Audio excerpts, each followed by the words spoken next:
वैसे भी उसने और उसके पति ने मिलकर हमारे परिवार के नाम पर कीचड़ मल रखा है। अब मैं परिवार का नाम इससे ज्यादा खराब होते हुए नहीं देख सकती हूँ। तुम अग्रवाल परिवार का होने वाला कल हो और तुम ये ज्यादा डिजर्व करते हो। ठीक है दादी, लेकिन अवनी को इस बात का पता चल गया तो क्या उसका पति कौन सा कोई राजकुमार है कि वो हमसे पंगा लेगा?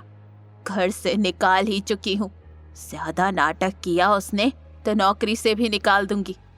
शनाया की सगाई के दिन उसके बेकार पति के लिए मेरी इंसल्ट हुई थी ना। अब देखो क्या क्या होता है उन दोनों के साथ। एक तरफ गायत्री देवी अवनी से बदला लेने का पहला कदम बढ़ा चुकी थी, वहीं दूसरी तरफ गौतम अवनी को दुखी नहीं देख पा रहा था।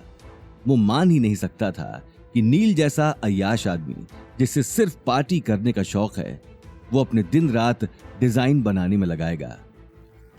और गौतम को यह भी पता था कि गायत्री देवी कितनी एम्बिशियस है। वो अवनी को नीचा जरूर दिखाना चाहती थी, पर वो उसके लिए अवतार ग्रुप के प्रोजेक्ट खोने का रिस्क नहीं लेने वाली थी। तो फिर अवनी के डिजाइन से बेटर डिजाइन उसे कहां से मिला होगा?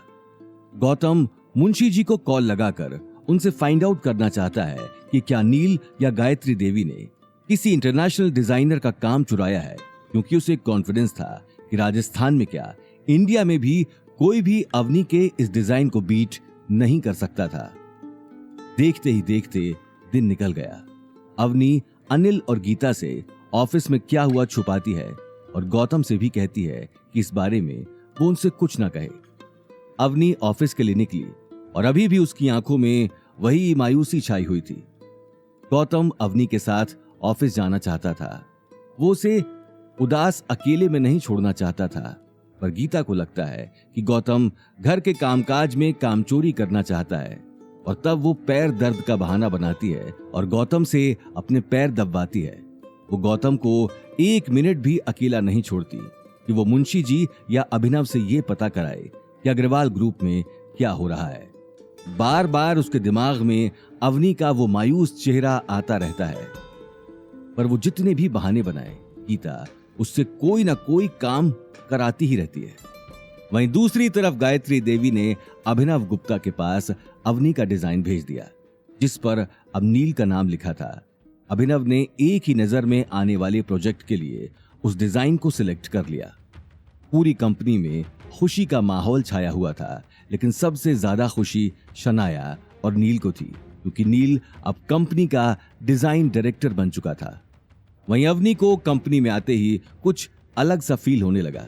इससे पहले कि वो किसी से कुछ पूछती, शनाया उसके सामने आकर खड़ी हो गई और उसे ऊपर से नीचे तक देखने लगी और फिर बोली, जाओ जाकर नील का कैबिन साफ करो, वो आता ही होगा। मैं उसका कैबिन साफ क्यों करूं? मैं यहाँ उसका काम करने नहीं आती, कंपनी का काम करने आती हूँ।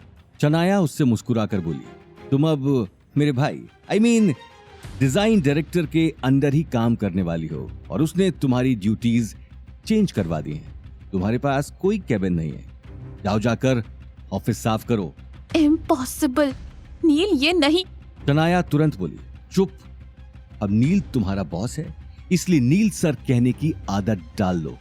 नील का सोचना है कि तुम्हें अभी बहुत कुछ सीखने की जरूरत है। ये बात सुनते ही अवनी की आंखें गुस्से में लाल हो गई। कहाँ है नील? मुझे उससे फेस टू फेस बात करनी है। शनाया फिर मुस्कुराकर बोली, नील अभी अवतार ग्रुप के चेयरमैन के आने का वेट कर रहा है। फाइनल कॉन्ट्रैक्ट जो साइन होने वाला है, तुम जाओ यहां से। इससे पहले कि शनाया आगे कुछ कह पाती, अवनी गुस्से में कॉन्फ्रेंस रूम के अंदर चली गई।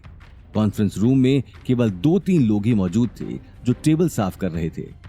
अभिनव गुप्ता के इंतजार में नील प्रोजेक्टर के सामने बैठा था। नील को सामने देखते ही अवनी का चेहरा गुस्से में भड़क गया। नील, तुमने मेरी ड्यूटीज चेंज करवाई हैं और मेरे कैबिन से मेरा सामान बाहर निकलवा दिया। हाँ, अब मैं तुम्हारा बॉस हूँ, मैं जो चाहूंगा वही होगा।